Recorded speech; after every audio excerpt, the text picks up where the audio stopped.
Welcome, welcome, welcome. Welcome one, welcome all. And most importantly, welcome to prime time, bitch.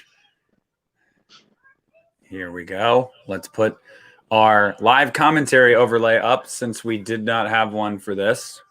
Hello, it's Nick from the Lost River Drive-In, joined by Ryan 1988 Justin. How are you today? I'm doing pretty good. It's actually like we have nice weather here. It's not giving me a taste fall. of fall. Yeah. It's same here. Yeah, it's giving me the same taste. I like want to open windows and like just relax the rest of the night. So yeah. What is up? FluffX, Jill, Wes, and what's going on, guys? How you guys doing tonight? Nick, how are you doing, by the way? I forgot to ask. How are you? As I was just telling Justin off camera, guys, I'm very, very tired. By the way, Matthew, hello, man. I don't know if you got my message on Patreon. Thank you so much for becoming a patron, brother. I really, really appreciate that. That means a lot to me. And dude, my nose is itching like massively right now. I have a patron exclusive video coming tonight, patrons, and so be on the lookout. Three Sheets to the Wind, what's up? How you doing? Today's topic is A Nightmare on Elm Street. We are going to be talking about the franchise in its entirety. And the description of this video, I don't know if you read the description, but I put what did I put? Somebody read it. So I would have to pull it up on YouTube, but I think I put like, Michael and Jason and Pinhead and blah, blah. I can't remember the other one. Then I was like Candyman, Leprechaun, Jigsaw, and Ghostface. But do you recall the creepiest mofo of all? I like it. I was like, yeah, we're going to talk Nightmare on Elm Street. Hey, what's up, Rudy? Thank you for watching Yanita Hara podcast. We appreciate that. How you doing? Make sure to finish that episode after this because we go over some pretty sweet posters. And, I have to watch it still, so I'm excited. Yeah, it's not a long one either. It's only about an hour. It's pretty brisk. We started. I mean, we filmed it yesterday morning, so like day of. He texted me. He's like, "Can you do it?" I was like, "Just woke up, but yeah, I can do it." So we just got right to business. What's up, Art? How you doing? Hey, Art. Hey, everybody. So yes, hello to everyone that's in the chat. As opposed to yesterday, which was more of a discussion amongst Ken, myself, and Justin. And I want to let you guys know again, I apologize if we weren't as active in the chat. We tried to stay on topic, but we wanted you guys to be able to watch it as we talked about it. Tonight, we will be very active in the chat, just like a normal Monday. So shoot your messages, your questions, your super chats, whatever you're shooting, shoot them. And we are going to get right into the franchise. We did Jason, we did Michael. We have not touched on Freddy yet. Wes, my favorite Freddy one-liner is probably the Welcome to Primetime. I love that one. But I don't know. We'll get there. You know what mine is? Well, that's a great one, but I also love in Nightmare on Elm Street 2, I got the brain and you got the body when he's talking to Jesse. That's a great line. I love that one. Rudy, I have not watched Fright Night yet. I have not. So Evan and Alan, how you guys doing? Thanks for popping in. Hello. So FluffX, my favorite Fear Street movie was 78. 78 for me. I've still yet to watch 1666. So I still need to watch that one. Oh my goodness, Sam. You're ridiculous. What's up, brother? All right. So happy birthday, Wes. Wes Craven. That's what I was going to say. First and foremost, guys, I did not know of this ahead of time, and it's honestly perfect. I just want to take a moment right off the top to say happy birthday to the late Wes Craven. Gave us some of the best horror movies of that I know of. I know there's a lot I haven't seen, but he was truly a consequential, influential filmmaker, and from what I've heard, an even better guy. So happy birthday to him. His legacy lives on through us. And what better way to honor his legacy than to talk about one of the big three franchises that he was solely responsible for creating. That's right. So yes, may he rest in peace, and may this video and this discussion that takes place tonight be in honor of him. That's right. Yeah. What? Happy birthday, Wes. Like, I didn't even know it either. Like, I know we talked about. I mean, you talked about it last night that we were doing this franchise discussion, and then it just so happened to be that we were doing it on Wes's birthday. So that's really cool. That's perfect timing. Perfect timing. We did not plan this out. This was not a planned out thing. We did not. This was I actually thought of this Saturday night, and then I didn't know it was Wes's birthday till today. Art says he hasn't got into the franchise, but it's one for the bucket list. Yes, Art. It's a very good franchise, but without further ado, let's just get right into it. We're going to start off with the original, the OG, A Nightmare on Elm Street. Justin, I first want to start with you. Okay. How did you, not necessarily your first memory of seeing it, but how did you feel about the movie after the first time you saw it? Did it scare you?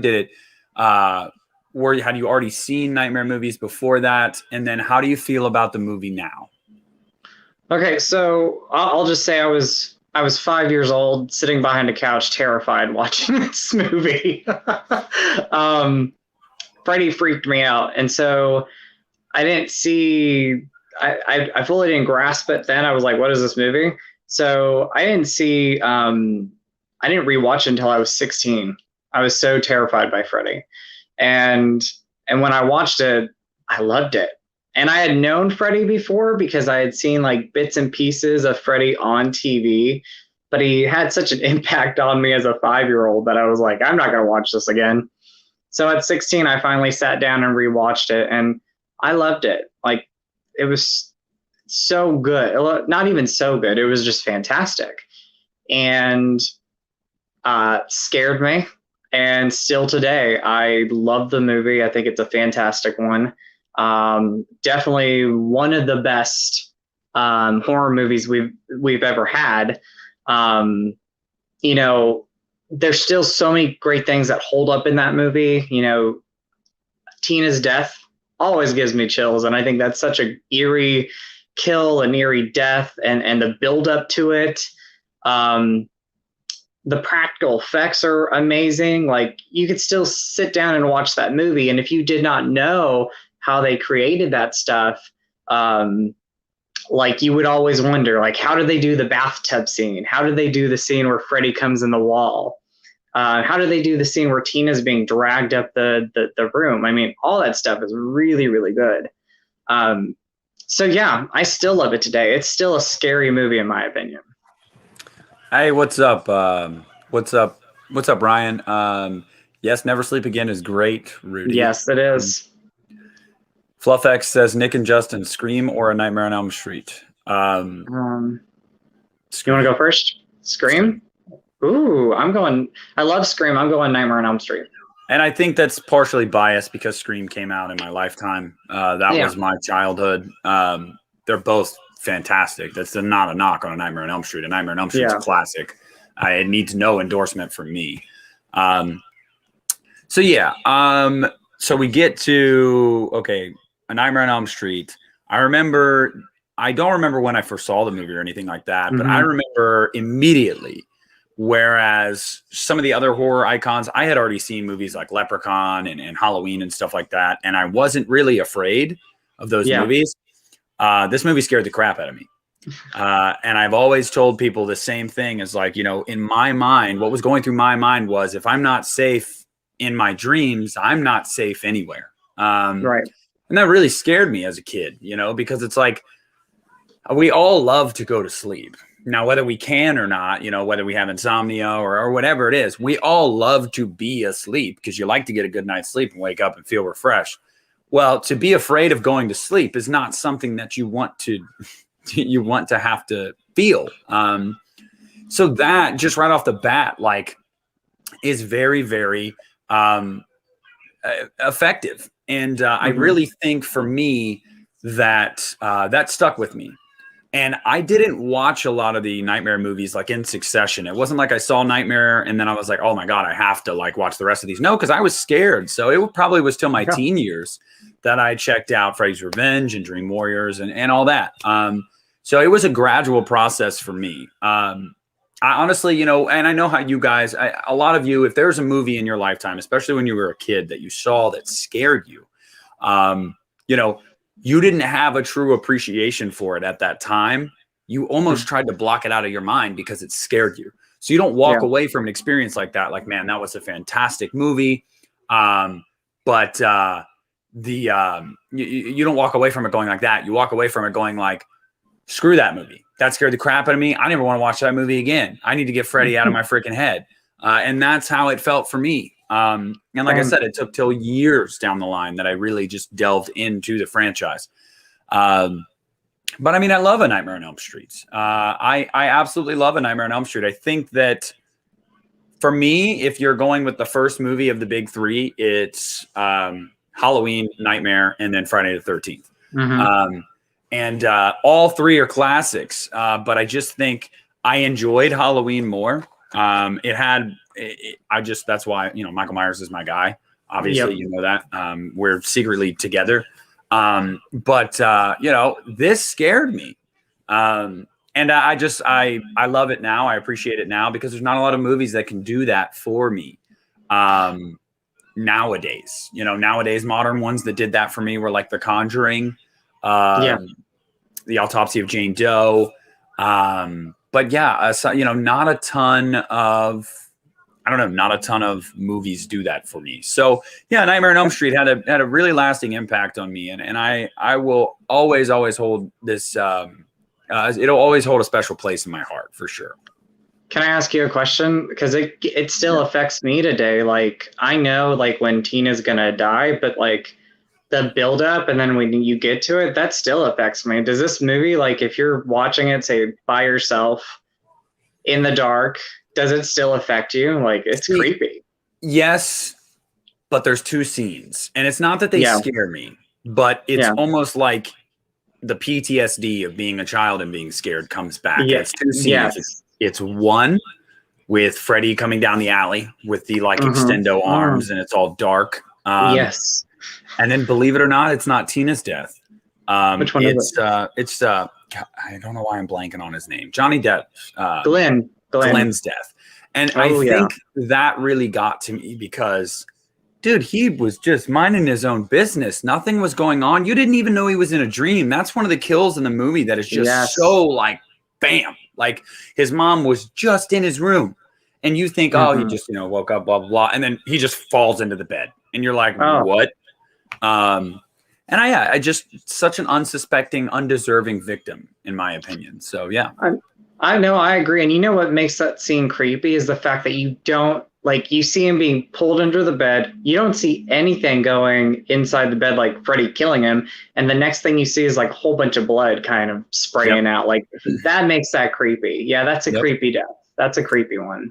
Yeah. Yeah. And too handsome to die, Sam. That's right. That's right. Jill says she used to constantly dream about Freddy. Wes, Johnny Depp scene, still one of my favorite kills in all of horror. Yeah. And then obviously Sam with the Too Handsome to Die. So then Justin, you know, rate it for me out of 5. What are you giving it? What's up, John? How you doing, man? Out of 5? Are we doing out of 5? Yeah, we'll do out of 5. Oh, okay. And you can give multiple movies a 5. You know, this isn't like, this is more of just like a free flowing conversation about the franchise.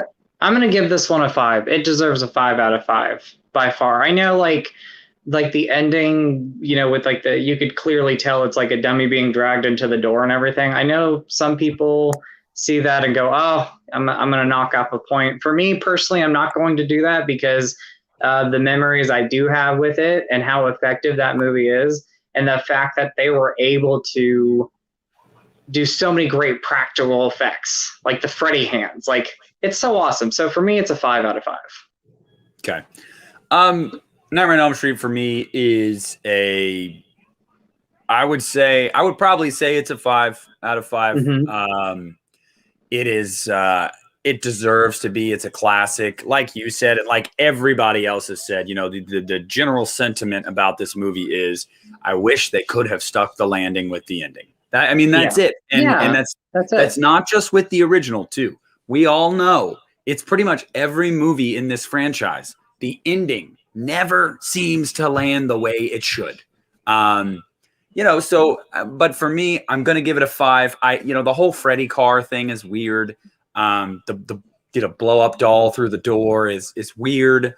I get what they were going for, kind of, but it's but it is a 5. You know, I mean, if we're gonna dissect every 80s horror movie for some cheesy ending or whatever it may be, then it'd be a long conversation. So I want to point something out. When you talk about it came out in the 80s and it was like the slasher decade, pretty much. You know, it was so great how Wes Craven was able to take a slasher film and do a different spin on it, because this was a guy who was killing you in your dreams. So if you were dreaming, you couldn't get away from him. Yep. Like I love that. I thought that was great. And that's awesome. Awesome. What's up, Kevin? And what's up, T. Parker Evans? By the way, everybody. Hey, everybody. If the algorithm is being kind to me and I'm getting viewers that I have not gotten before, that has happened before, make sure to hit subscribe, as well as on Justin's channel, Ryan1988. Please do. And how you doing, Sean? Like the video. Yes. And everybody smash the like button. So that's A Nightmare on Elm Street. There we go. Everybody in the comments, I see you guys giving your scores. If you haven't given your score yet, go ahead and throw your score on in there. And we're gonna shimmy right on over to A Nightmare on Elm Street 2, Freddy's Revenge. Ooh, I love this. Okay. Here we go. A Nightmare on Elm Street 2. Justin, take it away. What did you think of it the first time you saw it, and how do you feel about it now? Okay, so I'm going back to that 5-year-old self, like sitting behind the couch in the living room because my sister's friend brought over 1 and 2. So again, I was terrified and I didn't know who Freddy was. I just knew this was scaring me and I couldn't move. But when I went back and I saw it again, I would say it was like 2007. And again, I loved it right away. I thought, somebody mentions the pool scene. The pool scene was scary. I think Freddy is scary in the first movie. I think he's a little bit more scarier in this movie. I think he's quite creepy. He toys with Jesse and he toys with these characters. I love the look of him in this movie. Like, he's creepy in this film. I loved it then. The kills are great. I think Mark Patton is great in this movie. It's got some scary moments. Awesome. Oh, for Justin to bump his butt on his dresser drawer while wearing glasses. I need to reenact that. Joe, we're still trying to get him to do it. I mean, it's a daily struggle. By the way, thank you so much, Joe. Love you. Love you. Hope you are doing well. Hope you're happy. Hope you've had a great start to your week. That means a lot to me. And yes, we're trying. I mean, we are trying. But Justin, here's the thing. Won't do it. Here's the thing. I will try my best to reenact it, and then I'll send it to Nick. And if we want to post it in our next or one of our next live chats or whatever we can do, I'll try to reenact that. But I loved it the first time. I still love it now. I still think it's one of the scariest Nightmare on Elm Street films. It's one of my favorites of the franchise. Again, I think Mark Patton is great in this movie. I think the kills are great. It's a creepy film. It's got fun moments, but it's got a lot of creepy moments. So, yeah. So for me with Freddy's Revenge, this movie I didn't see till I was like 17, and really, first time I watched it, I did not like the movie. I was like, this did not feel like A Nightmare on Elm Street. This felt really weird. This felt different, and I wasn't big on it, honestly. Yeah. And then I watched it again. Lord, I was 23. I mean, it was years until I watched it again. Dude, I really dug it. I remember walking away from it and being like, dude, Freddy's mean in this movie. He is. Freddy is really mean. And I think that Freddy hasn't been matched yet. Nope. I think that's the darkest, most unforgiving Freddy in the franchise. And, so many people want to nitpick about Freddy's Revenge and be like, well, the ending doesn't make any logical sense. Look, here's how I look at it.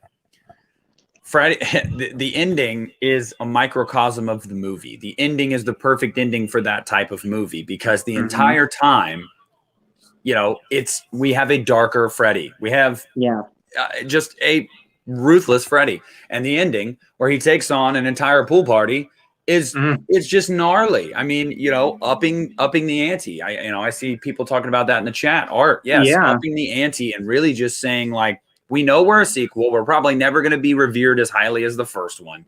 But let's do it. If we're going to do it, like, let's just do it. Like, let's go head on. And I absolutely, really, really loved that. Well, I agree with you. I also love, because some people complain about this. Well, I don't like that Freddy can now come into the real world and get people, like in the pool scene. And Jill, the pool scene is iconic. I mean, you're all my children now. I mean, that's such a creepy line. But I love the fact that they were able to do something with Freddy, bring him out in the real world. And if it wasn't for Jesse, he wouldn't be able to come out. So, I mean, some people say it just doesn't make sense why he would be out in the real world, but it's different. And I love it. He possessed Jesse's body. And that scene where he kills Grady is so scary. And the whole scene where he's popping out of Jesse's body is creepy. Yeah. I love it. I think that, for me, I love all that. I also love the room getting hotter, the room getting hotter and hotter and hotter throughout the movie. And I honestly have always loved, and I picked up on it the first time I watched the movie, the undertones, with his sexual orientation. I always loved that because I felt like a lot of movies in the 80s didn't really have the guts yet to do that. I want to say they didn't lay it on thick, but they did. You go back and watch it now and you're like, oh, okay. Yeah. You can definitely tell. But it was subtle in the sense of that they weren't trying to like throw it in your face or anything. No. But I really did enjoy that representation and that inclusion in the movie. I think it was really cool too. I agree. I love that. And I love the fact that we had, it was different for a slasher film because normally you have the final girl. This time you had the final boy. And again, Mark Patton did such a great job in there. I love Mark Patton, such a sweet person. And I love this movie. Love this movie. All right. So out of 5, what are you giving it? I'm going to give it. So can we do like if I want to do like a 4.7 or anything like that? Could we do that? I mean, you could, it's your system, man. You can do whatever. There's no rules. Where would I, because I rank this high on the franchise. I'm going to give this a 4.5. This is a 4.5. I'm going to do the same. Awesome. And I think we pretty much discussed why. Guys, I think that Freddy's Revenge is a very enjoyable movie. I love your Jill. Juice is right there, buddy. 5 out of 5 for Jill. The Grady death scene and the whole, again, we talked about it, the whole Grady death scene and the Mark Patton Freddy coming out of his body. I mean, that is awesome, and it still holds up well today. Yep. FluffX, go ahead and message me on Instagram sometime, man. I don't know if you follow me on there, but if you do, go ahead and message me on Instagram. We can chat more about that for sure. I'm very open to bringing people on here. So Kevin says 5.5 out of 5. I love it. Nice. I love it. All right. So now we get to A Nightmare on Elm Street 3, Dawkins. And, or you know what I mean, guys. I know what you mean. And, okay. So Justin, take it away. Gosh. All right. Dream Warriors. Let me pepper everybody with this really quick. I just want to let you guys know Justin might surprise you with his Dream Warriors Yeah, a little bit. Not fully. Not don't cry. No one's gonna cry. No one cry. No one cry. I might, but you might shed a tear, but you'll be okay. yes, You'll be okay. I digress. So what did you think when you first saw it, and how do you feel now? I first saw it. I love the fact that like Netflix used to send you DVDs through the mail. I don't know if they do it anymore. No. But no, that's how I first saw it. It was either Netflix or Blockbuster that did it. But I loved it then. I loved everything about it. Like you mentioned, Dawkins, like that song is still classic. Absolutely love it. This was one of the last times like Freddy was scary up until New Nightmare. And they also brought in, some of that humor, and it worked. I think the kills are great. I love the kills. You got the puppet kill. Anyway, I loved it then. I love it now. I love it for take back. I loved it then for the kills, because I think the kills are great in this movie. They're still some of the best. You got the puppet kill. You got the great cast overall. I love the cast. You had the return of Nancy, Heather Langenkamp. She's great in this. Wes Craven, I think, wrote this movie or co-wrote this movie, so he came back to the franchise. I loved it then. Nowadays, I still love it, but I don't love it as much like I used to. I think there are things about this movie, and I'm sorry if I upset people, that are a little outdated. Not much. I would say for me, I don't like to, and I'm not being cruel. I think Patricia Arquette is a great actress. I just didn't, after rewatching it so many years later, I'm not the biggest fan of Patricia Arquette in this movie as Christian Parker. I know she kind of had a rough time behind the scenes of this movie, and I'm so sorry about that. But I just feel like she whines quite a bit in this movie. Me personally. But that being said, I do love this film. I don't love it as much as other people. And if this is your favorite, that's awesome. For me, it still ranks in the top 5, but this ranks in at like my number 5 in the franchise. So don't worry, everyone in the chat. I see your messages. Here I come to set the record straight. All right. I'm sorry. Sorry. You're good. You're good.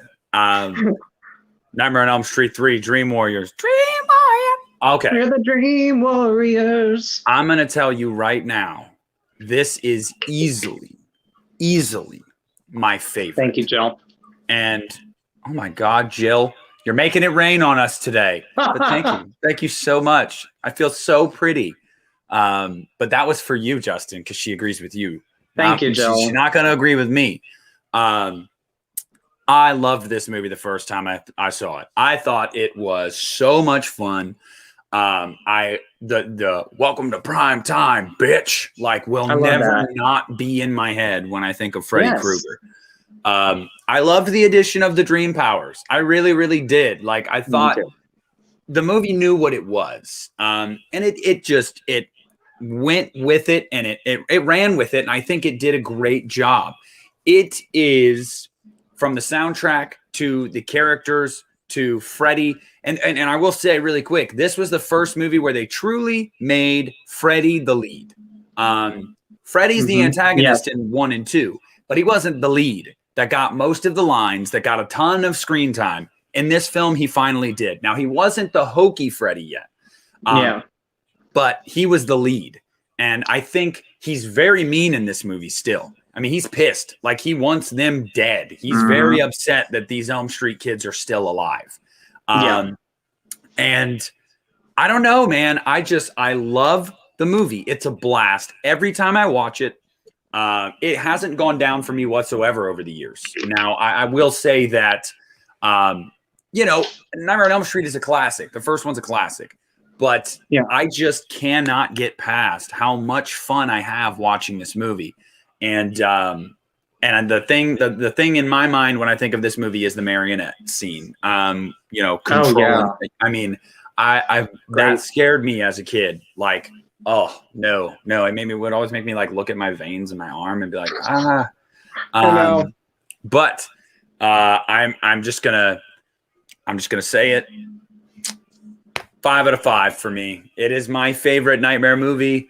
Right after it is the original. But I absolutely love this film. And this comes in at number 1 for me in my franchise ranking of A Nightmare on Elm Street.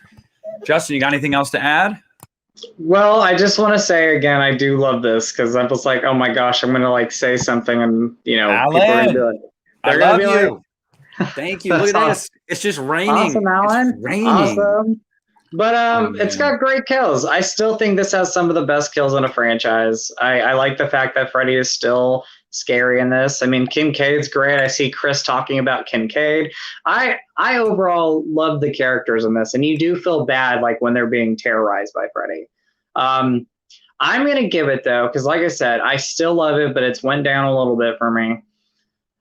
I'm gonna give it a 4 out of 5. 4 out of 5. Did I break your heart a little bit? Did I break it a little bit, Nick? Because if I did, I'm sorry. No. Okay. Look, it's all opinion. None of this, like we've talked about this many times. Yeah. It's not, nobody is objectively right. The only person that thinks that is Triple Feature. And I'm just messing. But yeah, I mean, it's all opinion. If it's not your favorite, but you still love the movie, well, then what's the big deal? There's a lot of great movies in this franchise. So, it gets to a point where you're almost nitpicking at times. Not you, I mean, in general. So, So, yeah, that's Dream Warriors. And now we get into the MTV era of Nightmare on Elm Street. Yeah, I agree, right? We get to where they really just go watch Mickey, buddy. We get to where they really just the floodgates open and it's no holes barred. The Dream Master, Justin, take it away. Well, first of all, Jill says we're twinning. Twinsies, Jill. Twinsies. I love it. Nightmare on Elm Street 4, The Dream Master. I saw this movie for the first time when I got the DVD box set. The Snapper case, amazing box set still. And right away, I loved it. I mean, I love the characters. I love the story.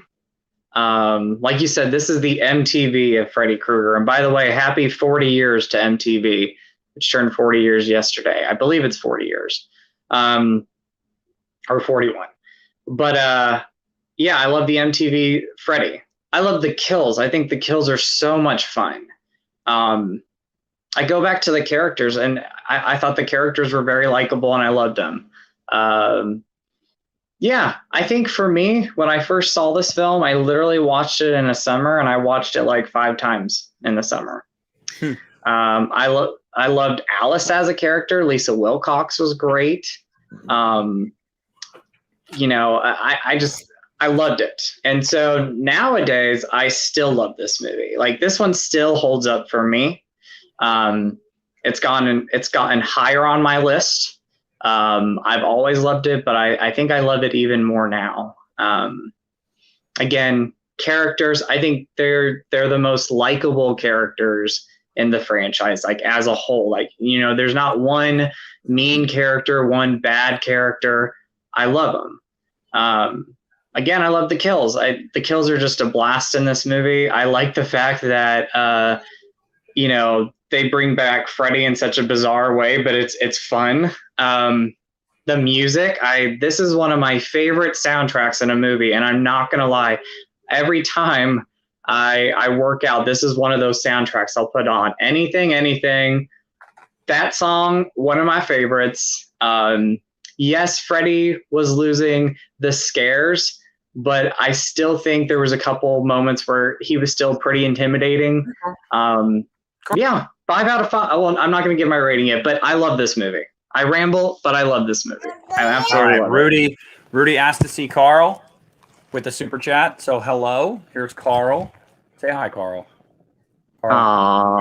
He's not wanting to cooperate, but this is Carl. All right, you want to get down? Okay. There you go. Oh, and Alice is amazing. Alice is one of my favorite final girls. Absolutely. One of my favorite final girls. There's your look at Carl. And all right, Justin. So I hear you. I respect it. Dream Master. So my issues with Dream Master are the opening is very, very weird. It's a very weird way to resurrect Freddy. Now, this was the first movie that got more into the jokey kind of MTV Freddy, as we said. So I understand it. I respect it. I appreciate it. You're not going to hear me bash the movie for that. Sam brings up a good point. I really do enjoy the practical effects. Some of the practical effects in this movie, especially the end with the souls coming out of Freddy's body. Some of the kills in this movie are really, really good. And again, you have Freddy as the focal point. He's not just the antagonist. This is Freddy Krueger's movie. Do not let that be misconstrued any other way. This is Freddy's movie. And, after Dream Warriors, the filmmakers and anybody that came along and did another Nightmare movie knew you have to make it Freddy's movie and everyone else comes second. Now, with one film as the exception, and we'll get there. And that in and of itself was the right way to go. Now, did they get a little hokey sometimes? Did they get a little, to the point where you felt like maybe you're handing it up a little bit? Yes. But I think that this movie was still good, funny, creepy Freddy. I don't think it went off the deep end yet. No. Now, there are some issues that I have with this movie. The recasting of Patricia Arquette is an issue for me. I get it. Didn't like it, though. Didn't hate the actress, but just, not a huge fan. Of that, because I like continuity in my movies, especially if it's a direct sequel. So that's always been something that bothers me. I wasn't a huge fan of the returning characters dying so quickly. Spoiler alert, guys, if you haven't seen it, I'm sorry. But it's like 40 years old now. So is it 40 years old? No, it's like I was about a little to say over 30 years old. Yeah. But I was exaggerating, but whatever. Light flashed before my eyes, Nick. I was like, wait a minute, what? Because I was born in 88. Hey, what's up, Antonis? How you doing, brother? Hey, no, Antonis. We have not gotten there yet. We're on part 4 right now. So having said all that, I still find quite a bit of enjoyment in the Dream Master. So I'm going to give the Dream Master a 3.5 out of 5. Had we had some, I don't know, if you brought Patricia Arquette back, if you had let some of the returning cast live a little bit longer, if the resurrection of Freddy had been a little more believable, some of these things, I think it would have, you could get a 4 out of me, but I'm going to give it a 3.5. And I feel very, very I feel dug in on that. But what about you, Justin? All right. So before I give my score, because it's not a 5 out of 5, but before I give my score, I do want to say some of the complaints because I totally agree. I agree that the remaining characters that came over from Dream Warriors died off too quick. I literally think they die within the first 20, 25 minutes of the movie. Pretty much. And I really like those characters. Unpopular opinion, I know she didn't have a lot of screen time. Maybe if she did, people would grow to love her more. But I prefer Tuesday Night over Patricia Arquette. How dare That's you? me. I'm sorry. How sorry. Dare you? Well, and 2, you got to think, and I forgot to mention this, she did the opening song, which is amazing, Running from My Nightmare. Absolutely. But I am more of a Tuesday Night fan. I'm more of a Dream Master fan. I like Friday night. Friday night's pretty good. Saturday nights are good too. It was a dad joke. I know. I like the dad joke. I like it. But I'm going to give it. Oh, and Danny Hassel, Dan, you're a major league hunk. I got to give it there too. He's one of my crushes in a horror movie. But I'm going to give this movie a 4.8 out of 5. Wow. Justin is really on the precipice of giving that movie a 5. I'm almost giving it a 5, but like I said, I'm not a fan that they killed off those remaining characters quick. And for me, it's definitely not a 5 out of 5, but it's a 4.8. I almost gave it a 4.9, but I was like, you know what? Take back just 1 point, Justin. 4.8. 4.8. All right. So that's what we think about the Dream Master, guys. The Dream Master, again, very enjoyable film. If you guys love it and it's one of your favorites, sound off. Let us know in the live chat what you would give the Dream Master. And let us know also why I am wrong for liking Patricia Arquette over Tuesday Night. Oh, can I do one line in this movie real quick that I love? And I'm sorry to interrupt you. Go for it. What's up, baby? Rick. I love Rick. What's up, baby? I had a feeling that's what you were gonna do. Like I was really thinking about it, like knowing you, and like I was like, Justin, he's gonna go extra right here. I'm gonna go extra a little bit. I'm sorry if you don't like my extras, people, but I gotta go extras. I enjoy it. I know you do. I'm a goofball. It's okay though. Yes. So now we start to turn down a dirt road, and there's some rocks, and there's some nails, there's some snakes. It's getting bumpy. The road's getting a little rocky here, and we get to Nightmare on Elm Street 5, The Dream Child. Justin, take it away with The Dream Child. All right. So I saw this movie right after Dream Master. I always get Dream War and Dream Master mixed up. Dream Master, again, is one I love. I still love it today, but I loved it back then. When I first saw Dream Child, I didn't like it the first time. I was like, it's just not as strong. It's still not as strong as the last one, but I didn't like it. I think the only thing that was saving that movie at the time was Lisa Wilcox as Alice. She is one of my favorite final girls. She doesn't get enough credit, and I love her.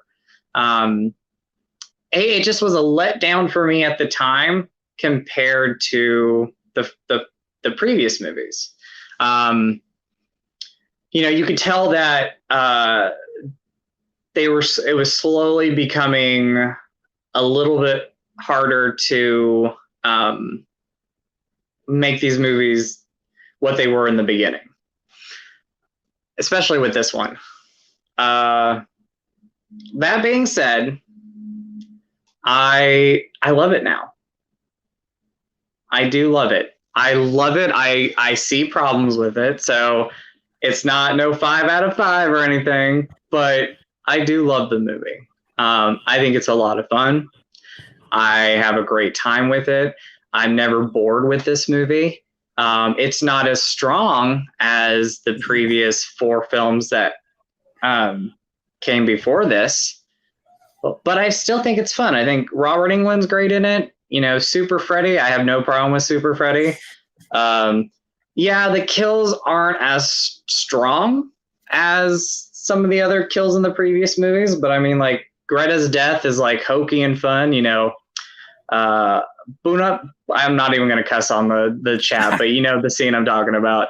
I think Greta's so much fun. Like, I can quote Greta's lines all the time. Yeah, it's not as strong as, the other 4 films, but I still have a great time. Well, I have a great time more than I did when I first saw it. If I had another complaint, I hate the fact that they killed off Danny Hassel within, again, the first 20 to 25 minutes. And it's just because Dan's a babe. And I'm like, do not kill the babe. Do not kill him. But yeah, I love it now. I hated it the first time. I love it now, 13, 12 years later since I first saw it. I have a great time with this movie. What's up, Kevin Wood and Jill? Hey, it's a boy. Thank you so much, Jill. All right. Yeah. The Dream Child. Where do I begin? Well, okay, so for me, The Dream Child is not as bad as I feel like some people make it out to be. Yeah. I will give it that. Freddy's Dead is an entirely different animal that I cannot wait to cover next. Me too. But The Dream Child had stuff going for it. There's some really cool visuals in it. Baby Freddy is disgusting, and I love it. The Greta kill, I enjoy the Greta kill. I like Dan. I like and I hate. I love and I hate the kind of expansion on Amanda Krueger's story. Like, it's nice to have something different, but I felt like some of it just didn't really make much sense. So I just feel like I don't know. I just feel like you can get into the weeds there with, like, okay, we want to give because once you get 5 movies into a franchise, the natural thing to do is let's give extra backstory to these characters and let's try to explain loose ends. Sometimes Halloween 6, that isn't the best thing to do. Sometimes you can go down a rabbit hole with that. Now, having said that, I think that The Dream Child, like I said, is better than it gets credit for, but I still don't think it's very good. Christian says there is an uncut version of the movie. I don't know if I don't think he owns it, but he's seen it. He might own it. I could be totally wrong. The dude owns everything. And he says that it's not much, but it's about 2 minutes or so of extra gore with some cool effects, and it bumps the movie up a whole grade for him. I haven't seen it. But with what I have seen and what I do know of The Dream Child, I am not afraid to say that I am going to give this one a 2 out of 5. Oh, okay, it's Laserdisc, yes. So then he does own it. Thank you, Rudy. And I'm going to give it a 2, and I struggled. I almost gave it a 1.5. I don't find myself watching this one a lot. I really don't. But overall, I don't think it's terrible. Like, I don't think it's garbage. Like, I don't watch the movie and go, oh my God, what is that? I understand some of the things they were trying to go for. There is still some, decent kills. There is still some good effects. They tried to do something different. Hey, Isaiah, how's it going? But Isaiah. For me, I'm going to give it a 2. I'm going to give it a 2 out of 5. I'm digging my feet in the sand there. You do that, man, because... And by the way, I just got to quote another thing, because I do love the quotes in this. Greta, that's not what a cover girl puts in her body. So I know you're like, Justin, stop with the quotes. There's nothing, no. And there's nothing wrong with Super Freddy, Sam. Get off it. There's nothing wrong with Super Freddy. And by the way, I agree, Jill. We need a uncut version of this movie. But I'm going to give this film... I'm going to give it a 3.5 out of 5. 3.5 out of 5. Like, for me, this is a 3.5 out of 5. Okay. Antonis asked, this is another one. We got this one earlier. What's our favorite Freddy quote? Mine was a new one. Mine was probably welcome to prime time. But I also love You're All My Children Now. I think those two for me. Okay. Well, those are two of my favorites, but I'm actually going to throw this in here from Nightmare on Elm Street 4 when Freddy says to Alice, "If the food doesn't kill you, the service will." Mm-hmm. Yep. I like the one that Jill posted, but I'm not going to cuss on camera, but I do like that, Jill. All right, so y'all ready for this next one? I'm ready for this because So what happened? What came after Dream Child? I don't know. We had Nightmare 5, Dream Child. We had New Nightmare. Am I missing anything? I don't think I'm missing anything. No, we had that one. Yeah, we had that one called Freddy's Dead. And when I watched it, I wanted to be Freddy. Dead. Freddy's Dead. Justin, take it away. Oh my gosh. Are you ready for this? I just got to do this real quick. Yes. Get ready for this. Crack the knuckles, everything. So when I first saw this movie, again, I watched them back to back, like the later ones, like 4, 5, and 6. I was watching them back to back. And, I hated this movie. Everything that we loved about Freddy being scary was gone. Like, I know he wasn't scary in Nightmare on Elm Street 5, but there were redeeming things about that film when I first saw it. This one had no redeeming things. Again, Freddy wasn't scary. They threw in some really bad humor. Over the top. Characters? I don't like any of these characters in this movie. The one character that annoyed me the most, and it's just because she's just not a great actress, was the blonde, like, tough girl. I didn't like her. Again, they stripped away everything that I loved about Freddy. The lead actress in it, all due respect, she's not a great final girl, if we want to call her a final girl. The ending just ended so weird. Like it was just like the most bizarre cliffhanger ending ever. Freddy's dead. Yeah, that movie was terrible. And if you love it, you know, I respect you, but I still hate this movie today. Like I've tried to be like, Justin, it's not that bad. And there's a couple times, I'm not gonna lie, I've watched it, I'm like, okay, maybe it's not that bad. But the last time I watched it, I was like, this is horrible. I think that and this isn't even a positive. I thought, oh, cool, 3D experience, pretty neat. Put on the glasses. That was clever, clever. But yeah, this is a horrible movie. Like, I hate this movie, and I don't say that a lot, but I hate this movie. Yeah, well, we got unfiltered Justin, guys. Unfiltered. All right, for me, I can't even remember when I first came across this movie, honestly. And that is simply because either I didn't watch it or I just really thought it was super forgettable. And I watched it again about 2 months ago. And you guys have heard me talk about this on the channel, especially if you've watched my Nightmare franchise ranking. And boy, it's bad. It's really, really bad.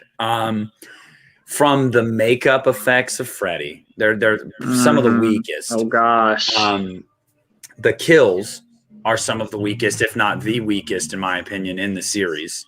The acting is pretty bad. I mean, it's pretty bad by most of the people involved, aside from Robert Englund. Yeah. The just complete reliance on jokes and comedy and nothing whatsoever resembling a horror movie. The ending, I do agree with Jill. I saw her mention the power gloves. You know, that's kind of cool. Yeah. It's kind of fun. But yeah, I have a really hard time. This movie is, I really don't like it. I really, really don't like it. And I think out of the big three, it's the worst film of the big three. Like, in my opinion, you know, people can say, oh, Halloween Resurrection or Jason X. Yeah. Well, at least when I watch Jason X, I have fun. You know, it's bad, but it's so bad, it's fun. Halloween Resurrection at least has 10 to 15 minutes at the beginning that aren't terrible. Freddy's dead. I mean, I hate the movie. I really don't like the movie at all. I don't like this movie at all. I can watch Jason X and Halloween Resurrection, and you know I have a soft spot for some of these considered terrible movies in these franchises. I have a soft spot for Jason X and Halloween Resurrection. I can watch those and enjoy those, but this one I cannot. You know, Jill brings up Alice Cooper and Robert Englund, which is really cool, and I also like. Well, I don't like, but I thought it was interesting, and if done right with this movie, the whole idea that Freddy did have a daughter, like the backstory there, that would have been cool. But it's the script, it's the comedy, it's the kills, everything about this movie, besides Robert Englund as Freddy. Yep. And the opening song from what's the group? There's a great opening song in this movie. That's about it. I can't remember it for this. 0.5. 0.5 out of 5. Good I'm doing 0.5 out of 5. If you guys like this movie, I mean, seriously, more power to you. Like, it's very important that there are people out there that enjoy all types of art. So, you know, if you like it, you like it. 0.5. 0.5. I'm not holding back. I might watch this movie one more time to give it another chance to see if there's any redeeming qualities. Yes, Antonis, that quote right there at the beginning of the movie is when I knew what I was getting myself into. Yes, I mean, I'll get you, my pretty, and your little soul too. I'm like, here we go. Okay, but yeah, 0.5. Okay, I'll be nice because I literally wanted to give this a 0 out of 5. But I will give it as a 0.5 out of 5 too, And it's just because Robert Englund's in this movie. Yep. That's the only thing saving it. That is the only thing. If they had replaced Robert Englund and he didn't come back and it was somebody else, this would get a 0 out of 5 for me. A 0 out of 5. I respect, I appreciate Jill. I know you mentioned earlier that Christian likes this movie. He does, but when we did our Nightmare franchise ranking for Unita, he was very honest and said, I know it's not a good movie. You know, it's not a good movie. The reason that part of the reason he likes it is nostalgia. And I can understand that. And there's probably some people that maybe you saw it in theaters, you know, maybe it was the first Nightmare movie you saw and you just have a soft spot for it. I get it. But objectively speaking, I just think it's a really bad movie and it just doesn't pull me in at all, like in the slightest. It doesn't pull me in either, but I have friends who love it, and it's because nostalgic reasons. And if it's nostalgic for you, and if you do love the movie, I have total respect for you because we all have our opinions. I didn't grow up with this movie. I thought the cover was cool, like when I saw it at the video store on VHS. It's not terrible. It's really not terrible. Artwork's great. I mean, overall better than Part 5, that's for sure. That poster's weird. For me, are you talking about the one with the cradle poster? And you know? I kind of like that. I like that better. But yeah, I mean, and I got to do another Freddy thing. I'm sorry, another quote. Freddy's dead. I'm like, yeah, Freddy was dead in the water with this movie. Thank you for single-handedly trying to kill a Nightmare on Elm Street. Freddy's dead. Freddy's dead. All right, everyone, let's take a drink. Let's rinse the palate after that movie. This isn't wine. This is a Gatorade. You might think it's wine, but it's not. Well, if I had to watch that movie again, it would be wine. No, it wouldn't. It would be hard liquor.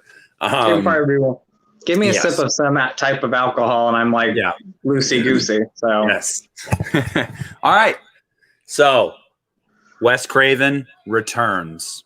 Wes Craven says, you guys have dug a hole and put my character and my movie in it, and it's just getting deeper and deeper, and it's getting dumber and dumber. No, I'm coming back. I'm going to set the record straight. I'm going to make a movie that I'm proud of, that I think other people will be proud of, and that movie is Wes Craven's New Nightmare. Justin, don't give me your ranking yet or your rating yet.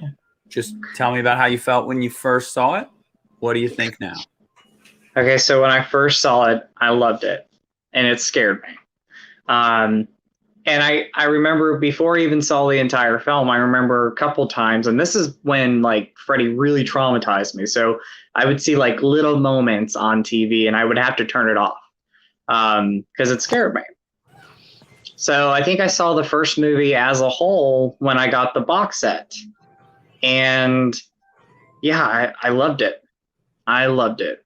I love the idea of Freddy coming into the real world. It made sense with this movie because he was affecting everybody that was a part of that franchise, even Wes Craven. So I love that. I love a lot of the recreations of like, you know, the girl Julie being drug up on the ceiling. I loved that. I love the opening, like little homages to this movie, like Freddy building the glove and everything. I thought that was cool. Mm-hmm. I loved Heather Langenkamp's performance. And yes, she wasn't playing Nancy, but she was playing herself, and she was so good in this. Miko Hughes, great in this film. Like as a child actor, he's one of my favorite childhood actors of all time. So I loved it then. I love it now. I still love this movie, and I love it for all the reasons that I just mentioned. I think this, and I'm glad Wes Craven, because you mentioned it, I'm glad Wes Craven came back and said, look, you guys messed up the character that I created with that stupid movie, Freddy's Dead. Yes, I said stupid. I'm sorry. And I'm going to take the reign back, and I'm going to make a movie that's going to make Freddy scary again. And he is scary in this movie. Heather Langenkamp, again, gives her best performance. I think she does such a great job in this movie. and I don't think she gets, in my opinion, I don't think she gets enough credit. This is my favorite Nightmare on Elm Street movie.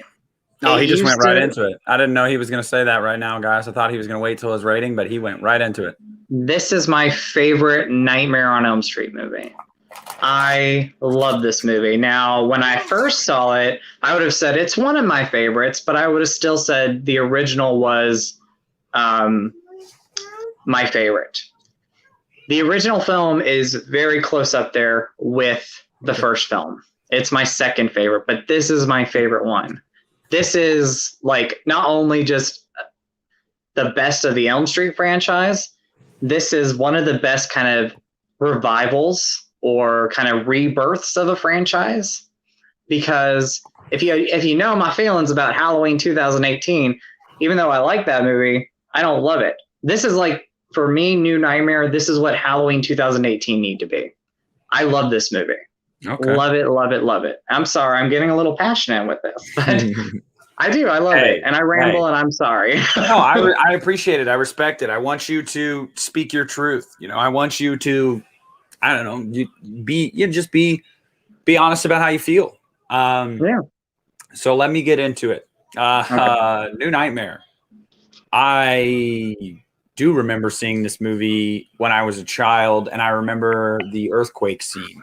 I don't know why, but every time I thought of New Nightmare, I was like, oh, yeah, isn't there like an earthquake scene in that movie? And I was like, oh, yeah. Really enjoyed it the first couple times I saw it. What's up, Kennedy? How you doing, man? Hey, Kennedy. Bobby wants to know what our thoughts are on movies that are within a movie. Hey, I love it. It can be, yeah, it can really work. It really, really can. You know, I'm not opposed to the idea. I just want to see I want to see it done well. But New Nightmare, I really liked the first time I watched it. Then as time went on, like I started to watch it more, and you know, as time went on, I got to be honest with you guys, I still really liked it. I was trying to set you guys up to think that I don't like it anymore. No.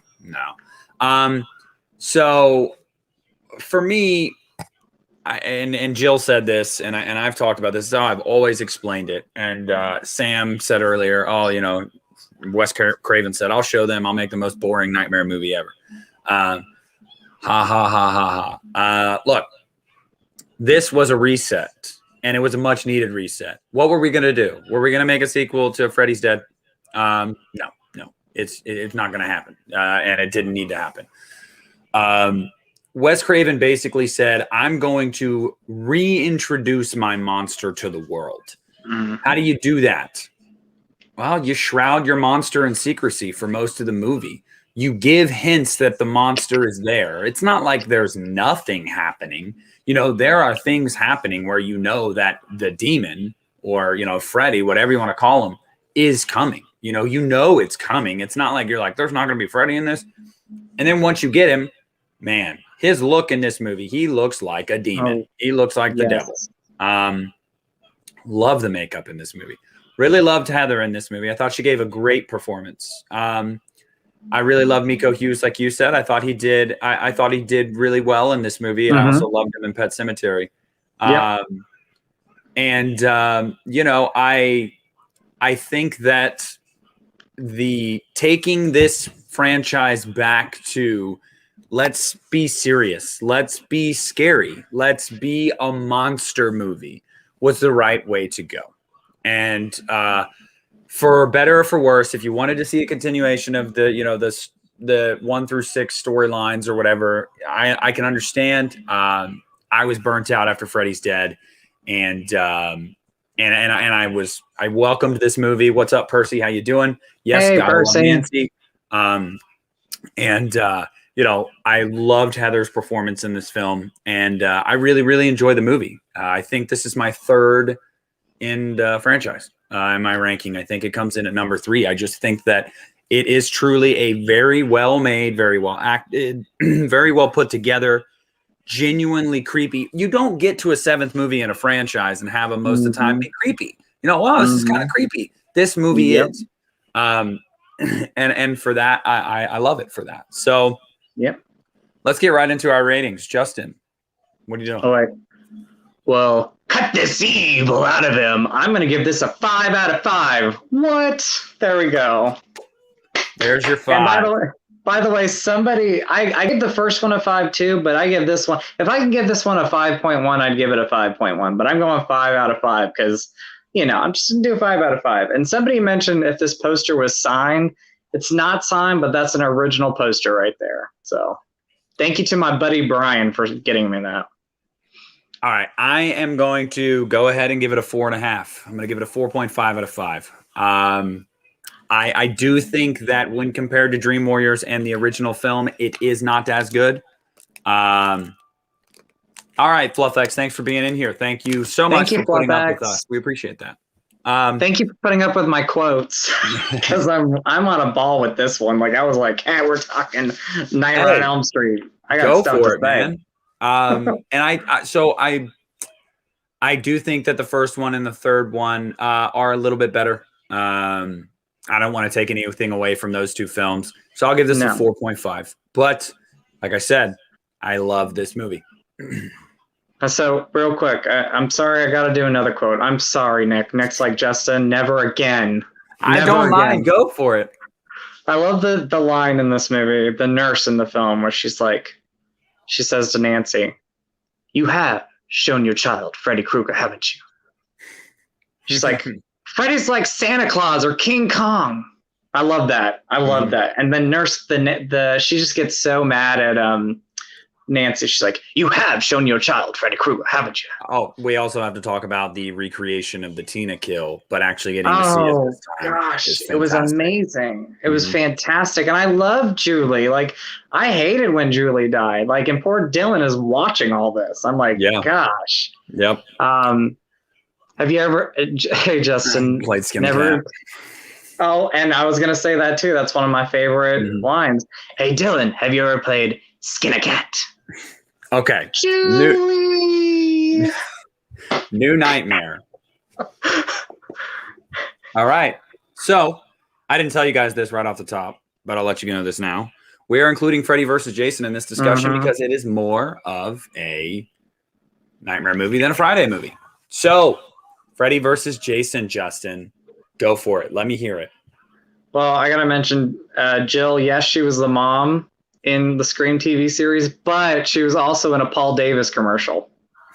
Julie was in a freaking Paul Davis commercial. Anyway, I'm sorry, Nick. You're good.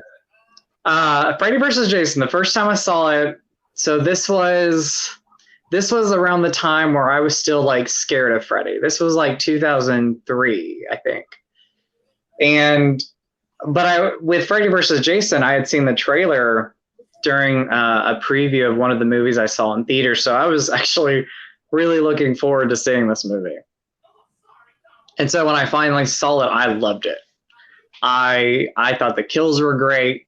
I thought, yes, Robert Englund is still Freddy Krueger and he's awesome. At the time, I was like, Jason's in this movie. So cool. Yes. Freddy versus Jason, place your bets. Trailer, it's not even in the movie. It's not even in the movie. I was so disappointed. I just thought it was a fun film. Monica Keena, great in the film.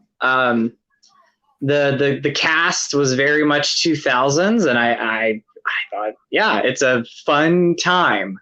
Yeah, I loved it the first time I saw it.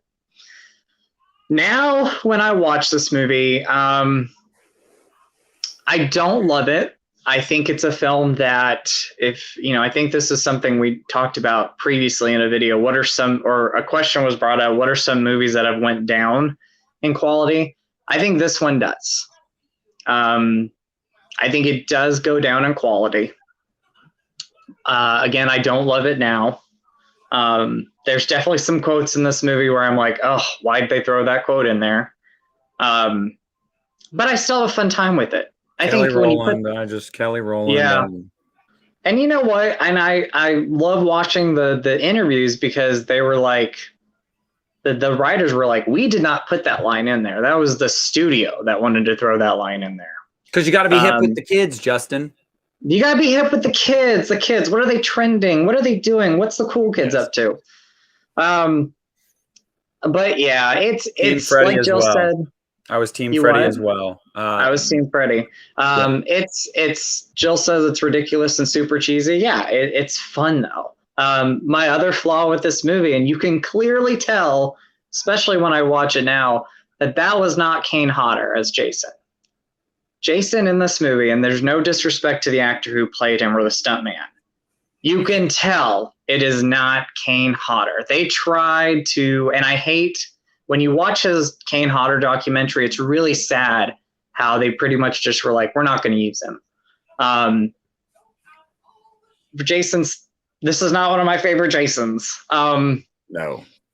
It's a fun film. It's a lot of fun. You have some drinks, maybe some snacks, have a good time with it. But I loved it then. I don't love it now. I really like it. There we go. I really like this movie. Okay. I think you summed it up pretty well. The first time I watched it, I thought it was awesome.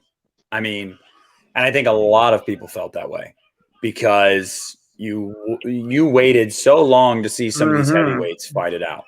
And you never thought you were going to get it. You know what I mean? It's horror. Like we hadn't really seen this in modern horror.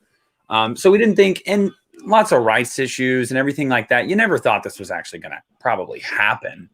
Then once it, Jason became a property of New Line, you're like, oh, wow, maybe this will happen. Well, it took over 10 years after that. And you really started to think, is this never going to happen? So I think everybody was just really excited to see them face off. And I think that that's where a lot of that came from with people walking away from it being like, I really liked that. I really liked that. But it is a movie that does not age well upon watches, especially if you consider yourself a pretty big fan of either one of these franchises. And the reason being for that is, first and foremost, I'm just going to call a spade a spade. Ronnie Yu, the director, had no idea what type of movie he was making. He did not have an affinity for Freddy. He did not have an affinity for Jason. He did not love the fan bases. He didn't love the franchises.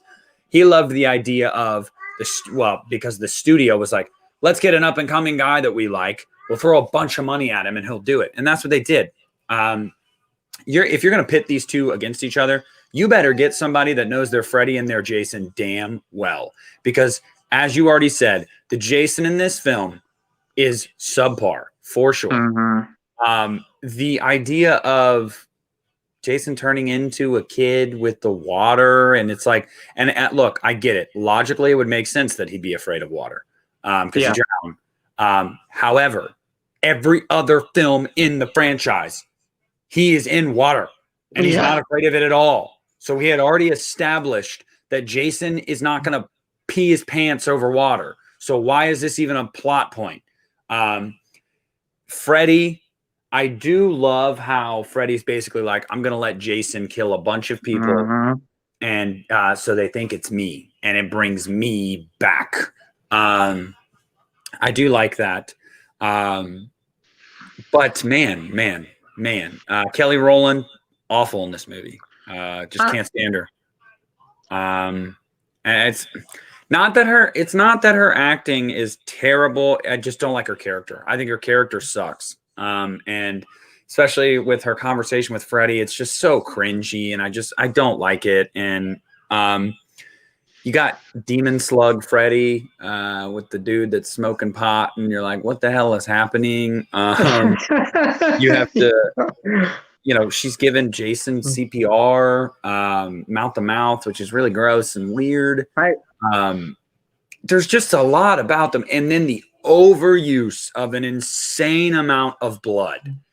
Guys, this is not realistic at all. The blood in this movie, I remember in the final battle when like those metal poles are coming down onto Jason. And like as they're like as he's pulling them out of him, it's like a waterfall of blood. And I'm like, yes, you would bleed a waterfall of blood out of your shoulder when it's about not even an inch wide of a hole. Like, I get it. It was supposed to just be all over the place, but my goodness, a little hokey for me.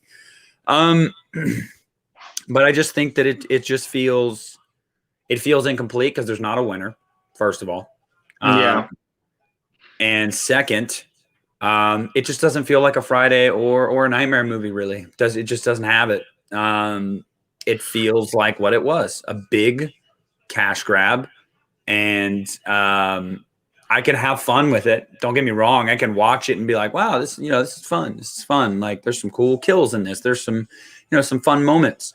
Like I in the cornfield, out at the party, the rave, that's fun. But no, I'm not a big fan of this movie at all. I really like this film. There's a couple things I want to throw in here. I do love the way they promoted this movie. First of all, MTV days. Do you remember when MTV used to promote these movies? You'd have the actors or the directors or whoever come on MTV TRL, and they used to promote movies that way. And they'd go, and here's the trailer for Freddy versus Jason. Like I loved all that stuff. So the promotion was great. I will say the one kill that gets me, and it's not in a bad way. I kind of feel heartbroken for her, is when Catherine Isabel, the girl with the red hat, dies in this movie. That whole thing that goes on with her, and then her dream is sad. Like it's very sad. Like even before what happens in her dream, it's sad. Like the situation that she's in, it's sad. But yeah. I'm the same way. I have a good time with it. I think Jill mentioned, it's fun. Jill said it's pure entertainment. It is. And then Chris mentioned he loves the intro with Freddy. I love that too. I think that's great. Like a montage of like all the scenes from the previous movies. Mm-hmm. So yeah, it's not the best anymore, but it's fun. It's pure entertainment. I mean, I'll give it a 2.5.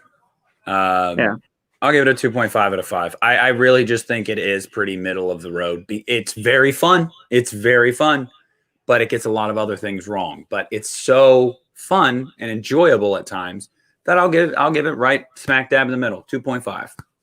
I'm gonna give it a 3 out of 5. So I'll give it a 3 out of 5. I don't hate it. I really like it. What's up, Doug? Douglas, what's up, John girl? Fisher, how you doing? How you doing? I see everybody. A lot of talk about Freddy versus Jason in the chat, guys. That's awesome. Got your nose. Yeah. I saw that line, so I had to do it. Yep. Yeah, it's fun. I have a good time with it still. I don't love it like I used to, but I have a good time with it. Doug saw it 3 times in theaters. See, I didn't see it in 3 theaters, but yeah, it's a fun movie. I still have overall, I have a great time with it. So yeah. All right. I think my problems come with the script. My problems come with the script. Guys, here we are. Everybody's favorite movie to talk about. A Nightmare on Elm Street, 2010. Oh my goodness. The remake. Yay. Justin, the remake. take it away. The remake.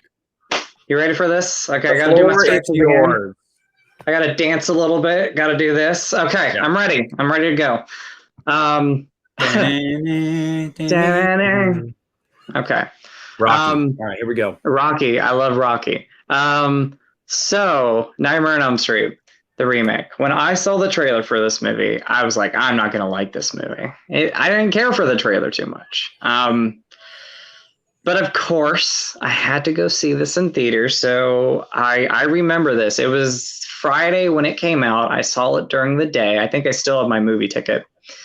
It was a 2:00 showing. And my mom dropped me off at the theater. I walked in expecting to hate this movie. And I walked out and I loved it. I did. I'm not going to lie. I loved it. I saw the problems with the film. I saw Rooney Mara's acting, and later to find out that she really didn't want to do it. She's a great actress now, but she was not Nancy in this. Overall, I really enjoy the cast. You had a lot of familiar faces in here. I love the opening. I thought the opening was great. I still think it's great. My biggest problem when I first saw this movie was definitely the script, and not really like the stuff that they added with it. It was more of like we're bringing in all these characters and we're going to kill them off quick. And they really didn't develop the characters too much. But again, I go back to when I first was expecting to see this movie, I was going to hate it. And I wound up loving it. Now, rewatching it, while I don't love it, I still really enjoy this movie. I don't think it's a bad remake at all. I don't think it's the worst of the Nightmare franchise. I agree with Rudy. I wish Katie Cassidy was the final girl. She was great in the movie. Like, she was probably one of the most likable characters in the film, and they killed her off quick. But yeah, I really enjoy it. I don't get the hate for it. I think what's his name? Who plays Freddy again? Jackie or Haley. Jackie or Haley. I thought he was great the first time. I think he's great now. I really enjoy his performance in this movie, and it's sad that he got hate when it came out. I know you can't replace Robert Englund. Like, Robert Englund is Freddy Krueger, but I think Jackie or Haley is really good in this. I like some of the dream sequences in the movie. Like, there's the scene where Nancy is having a dream and she walks out and there's like snow. I think that's cool. Again, still some of the flaws, like Rooney Mara. She didn't want to be in this movie. You could tell she didn't want to do it. And so she's one of the flaws with the film I have today still. Yeah. Hello. But yeah, how you doing? What's going on? David, what's up, man?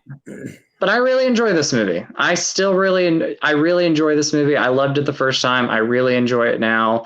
I can watch this film, and I don't think it's a bad film. So that's my opinion with the Nightmare on Elm Street remake.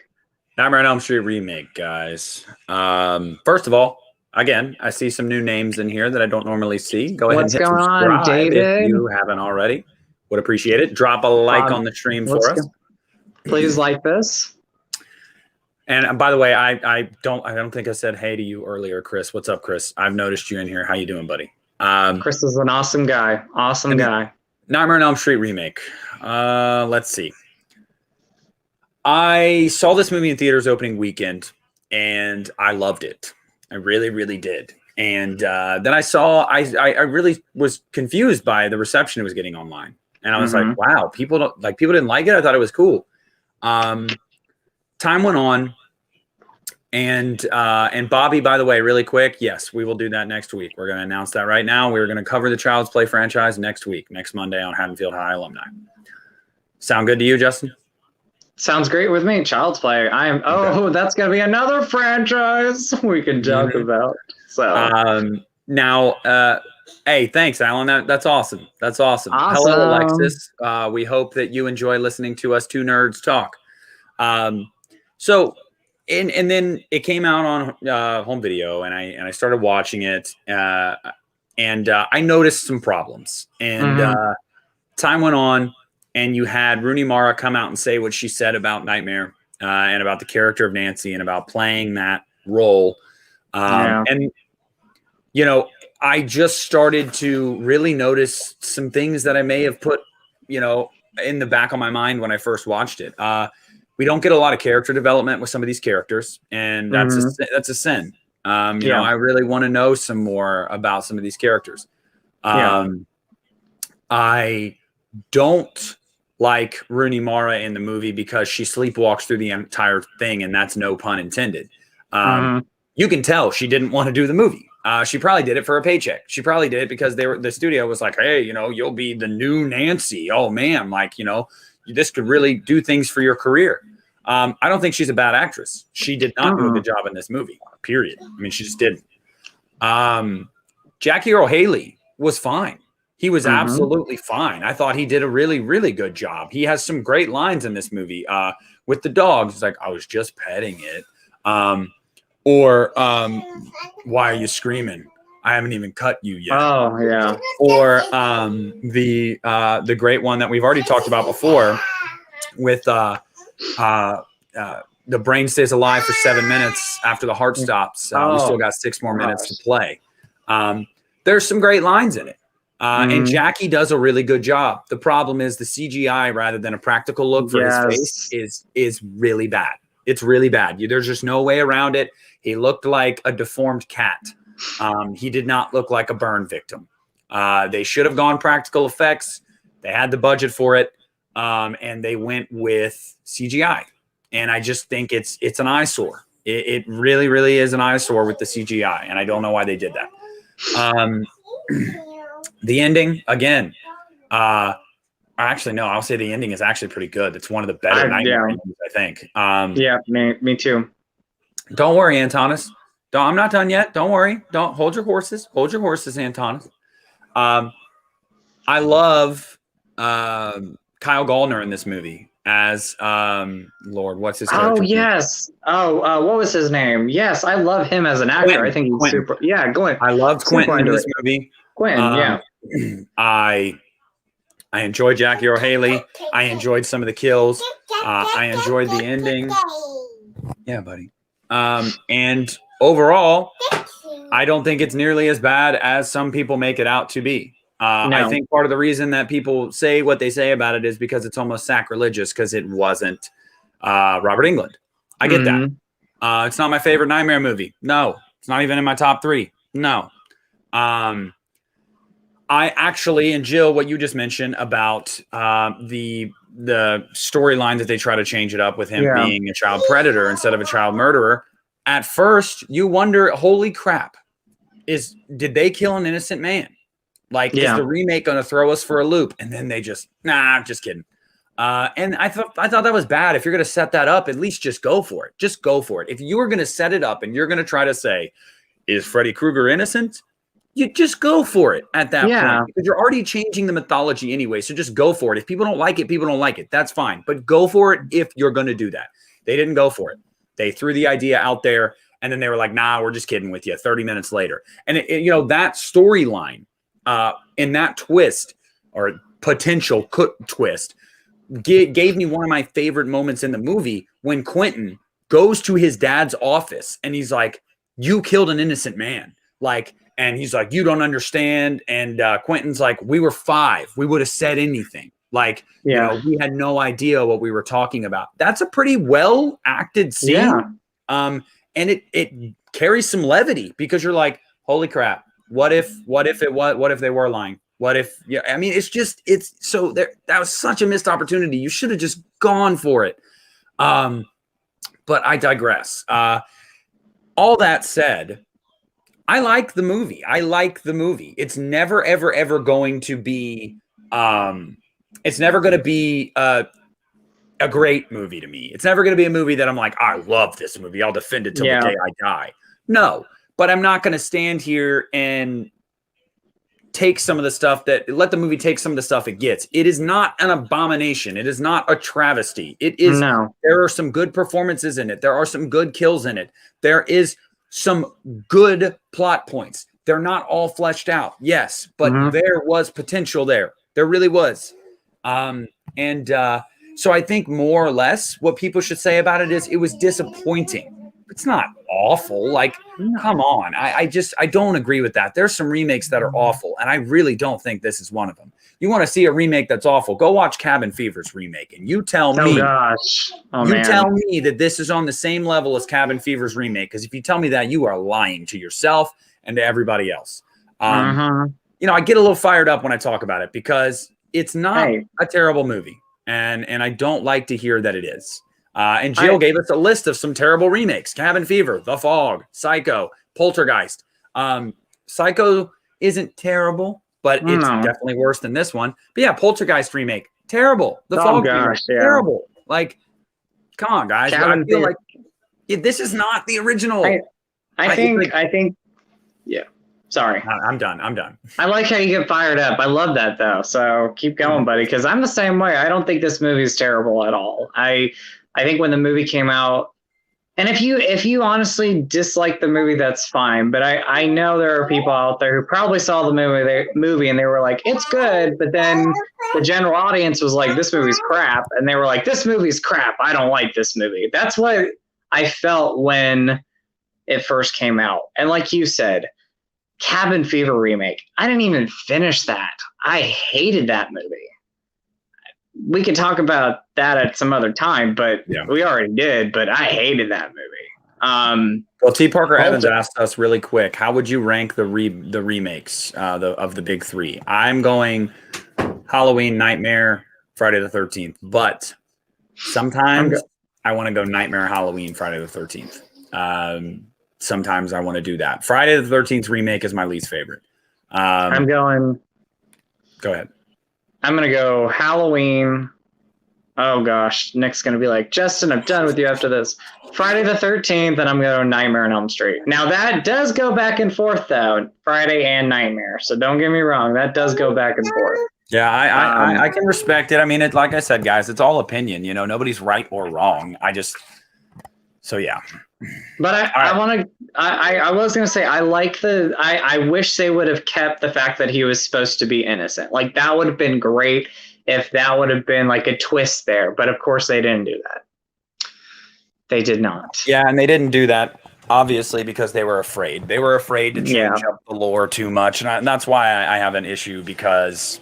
I have an issue with it because you already threw the idea out there. You might as well. Yeah, and then you take it back. Yeah. Yeah. But I digress. So, Justin, what's your rating for Nightmare on Elm Street 2010? I would give this one.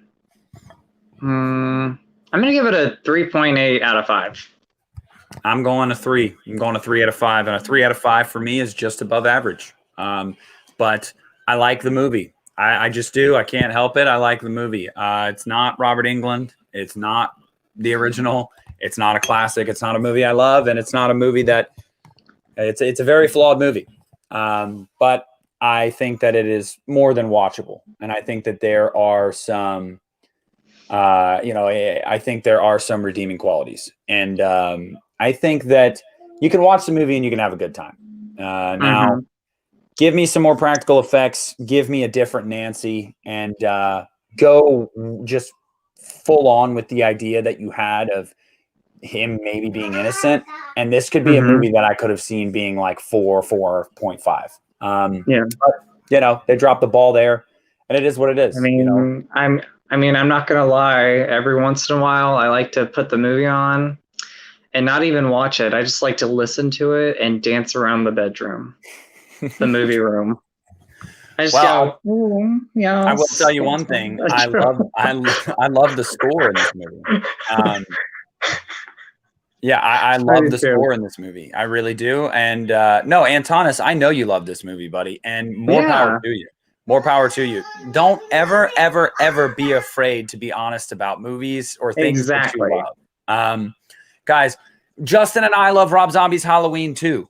There's probably somebody listening to this chat right now that has never seen our channels that is like, what? You guys love, oh my God, that movie's terrible. Yes. I am done with him. Who is that person? I am done. Never be afraid to speak your truth, man. Yeah, I mean, the thing about it is, it's one of those things where it's like, if you love it, you love it. Always be you. Always be you. So. Yep. So, guys. We have addressed all the films in the Nightmare on Elm Street franchise. And now, Justin, I want you to rank them. Give me your ranking here, right now. Oh, man. I got it. Okay. Let's think about favorite to favorite. Okay. So let me think about this. How many movies do we have? We have 9 movies total. 9, including Freddy vs. Jason. Yep. Okay. Freddy's Dead is the last. I mean, we all know that's the last one. The last one for me. Freddy versus Jason. Dream Child. The remake. Dream Warriors. Freddy's Revenge. Freddy's Revenge. Dream Master. The original, and then New Nightmare. I dropped the mic. So I respect it. Our back end is pretty similar here. Okay. Least favorite, number 9, Freddy's Dead. Number 8, Dream Child. Number 7, Freddy vs. Jason. Number 6. Fudge sickles. I'm just gonna do it. Dream Master. Number 5, the remake. Number 4. Wait, what am I? Yeah, number 4. Freddy's Revenge. Number 3, New Nightmare. Number 2, the original. Number 1, Dream Warriors. I think that's how I'm gonna do it. There you go. It has changed. It changes for me over time. But I think that's where I'm at today. The one that switches for me a lot is part 4 and the remake. Sometimes I put the remake at 6 and Dream Master at 5. So Christian Hannah Horror, yes. Hannah Horror says Freddy's Revenge number 1. Yes, buddy. I love that. Love that. I love that. Yep. Shout out to Christian. Favorite. Yes. If you want Christian to tell you his story of first time he saw Nightmare on Elm Street Part 2, I don't know if he'll ever do it again. He says, I'm not telling the story ever again.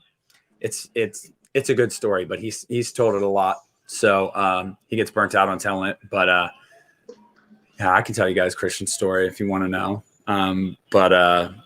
Or you can just go watch the You Need a Horror podcast episode of the Nightmare on Elm Street franchise, where we did ratings for each movie and talked about our first time watching each one.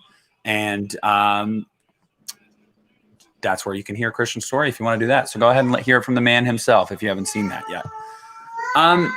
But yeah, I mean, it's now let's just talk really quick. Out of the big 3, Justin, how do you rank these franchises? For me, it goes my least favorite, and it's not a worse thing. It's Nightmare on Elm Street. Second favorite would be Friday the 13th, and my first is Halloween. Always Halloween. Halloween love. Okay, this is hard for me. And I used to think it was Halloween number 1 for me. Nightmare, and then Nightmare and Fred. And I used to think it was Halloween at number 1, Nightmare, and then Friday the 13th. But after rewatching these franchises, oh my goodness. Thank you, Rudy. Yes. Awesome. Yes. Love you, buddy. Appreciate that. Oh man. It's hard. I think it might be Friday as my second favorite. And Nightmare might be second. 3. Okay, thank goodness. It's hard though. It's hard. I've been thinking about it because I think that, in my opinion, there are 3 films in the Friday the 13th franchise that I'm not a huge fan of. Jason Takes Manhattan is fun. Jason Goes to Hell, I'm not a fan of. And Jason X, actually, and the remake. I don't like the remake either. But there are some really, really good Friday movies. I mean, 1 through 6, I really enjoy. Like, I would probably borderline say I love Fridays 1 through 6. And I enjoy 7. Nightmare for me, I could say I love the first 3. I enjoy part 4. I'm not a big fan of 5 or 6. I love New Nightmare, and I enjoy the remake. So it's hard. It's hard, guys. But I'll just do this: Halloween, Nightmare, Friday. That's what I'm going to say. But it's very hard, especially as somebody that you're a horror guy. I know you understand this. I know Christian understands this. I know anybody that does this stuff understands. You're not saying that it's hard to say that because you don't want to feel like you're taking away from another one of the franchises and being like, well, that franchise sucks. No, you love them all. But if you're forced to pick, you're forced to pick. I mean, here's how I rank mine. The reason why Nightmare is like number 3 is because there's only one. I can watch Jason X. I can watch Halloween Resurrection. I know they're the least favorites of the bunch for me, but I can enjoy those. With Freddy's Dead, and again, no disrespect to people who love it, but I can't watch. I can't stand that movie. I cannot stand that movie. Christian is seething right now. He is seething. I know. I'm sorry. I'm sorry. He's ready to come for us. No, he doesn't love it either. I'm just messing around. By the way, again, Rudy, I know I already said it, but thank you so much, buddy. I really appreciate that. You guys have really made it rain on me tonight, and I really appreciate that. You guys don't have to give me your money, so the fact that you do, I love you all for that, truly. Let's see. Antonis. Well, okay. T. Parker Evans. Top 3 Wes Craven films. Oh man. Oh man. I know mine. Mine is not one that a lot of people would expect. The first 2 probably. The third one probably not. It is Scream, A Nightmare on Elm Street, and The People Under the Stairs. Those are my 3 favorite Craven films. Mine are New Nightmare being my favorite, Nightmare on Elm Street, the original. Well, obviously it's a Wes movie. And then Scream. But you know what I think is a very underrated one, and I love it, is Deadly Blessing. Yeah. Love Deadly Blessing. Yeah. You also love Deadly Friend. 4. And I love Deadly Friend. I mean, it's yeah. I might do a review on Deadly Friend alone because I feel like that's an underrated. You should. You've talked about it enough in these streams where people are like, "Yes, Justin, Deadly Friend. I love Deadly Friend." Just do it. Yes, I'm going to. Antonis wants to know, were there any scenes in the Elm Street remake that used practical effects? I honestly don't know, man. There is a heavy reliance on CGI in that film. In the remake? Yes. Yeah. I don't know if really, I'm sure there was some cuts and blood and stuff like that is practical, but the act of it actually happening, probably all CGI. Yeah. Christian says top 3 Craven films are Nightmare on Elm Street, Serpent and the Rainbow, and Last House on the Left. All 3 really good. See, that's the thing. He made Craven's in my top 3 horror directors of all time. He's just fantastic. Like, he's got a lot of good movies. And Kennedy, yes, we have ranked the Halloween franchise. I've done it individually. He's done it individually. And then we did a Halloween franchise talk episode like 3 months ago. October comes around. We're going to be talking about them again. That's for sure. Yes, you guys will be getting, Chris says, I checked out Deadly Blessing because of you, Justin, and I agree it's underrated. It is underrated. It is underrated, Chris. I'm glad you like that one. Jill. Thank you, You're Jill. killing me. You're killing me in a good way. Thank you so much. Don't thank us for doing this, okay? It's very easy. One, we both own, I won't say an ungodly amount of horror movies because my collection could definitely use some growing. But we both own a ton of horror movies. We love this stuff. And the fact that you guys want to listen to it, we would love to do that. I mean, we'd love to just talk about things that we love and that you guys want to be a part of it. That's awesome. So thank you for being here. Thank all of you. And thank you for being so generous tonight. Like, seriously, you kick ass, Jill. You kick ass. And then Doug Lander 86.